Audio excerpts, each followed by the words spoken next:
அலே சாமி, என்னலே கல்யாணம் முடிஞ்ச கையோட ஆசீர்வாதம் வாங்க வந்துட்டியோ?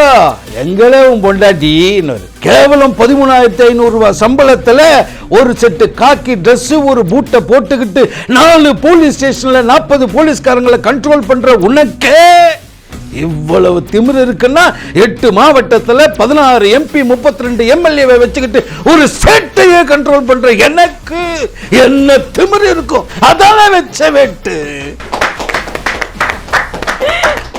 சார், அதாவது இது கண்டிப்பா சொல்லி ஆகணும். கோட்டா ஸ்ரீனிவாச ராவ் சார் அப்படின்னு சொன்னாலே அந்த குரல் தான் முன்னாடி வரும். நிறைய பேருக்கு வந்து அதுதான் அவருடைய ஒரிஜினல் குரல் அப்படின்னே வந்து நம்பி அவருடைய குரல் யாருக்குமே தெரியாது. அதெல்லாம் என் வாய்ஸ் தான் எல்லாரும் மிமிக்ரி பண்ணிட்டு இருக்காங்க. உடனே என்னோட கேரக்டர் அந்த பிரம்மா ஐயா ஏன் தேவானே அவன் எனக்கு கஞ்சிக்கு சத்தவன் ஆட்டம் இருக்கிறான், அவனை போய் நம்ம புலியோட ஒப்பிட்டு பேசுகிற.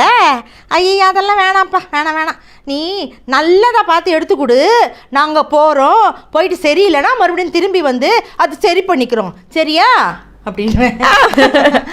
ஸோ அதில் வந்து சகுந்தலா மேம் பேசுன வந்து விக்ரம் கிட்ட வந்து அது வந்து கொஞ்சம் ரஃபாகவே பேசுகிற டயலாக் அது. என் தம்பி மேலேயா கை வச்ச? டேய், உனக்கு எவ்வளவு தைரியம் இருந்தா அப்படி நடந்திருப்ப. இருடா, கவனிச்சுக்கிறேன். ஓ தேங்க்யூ.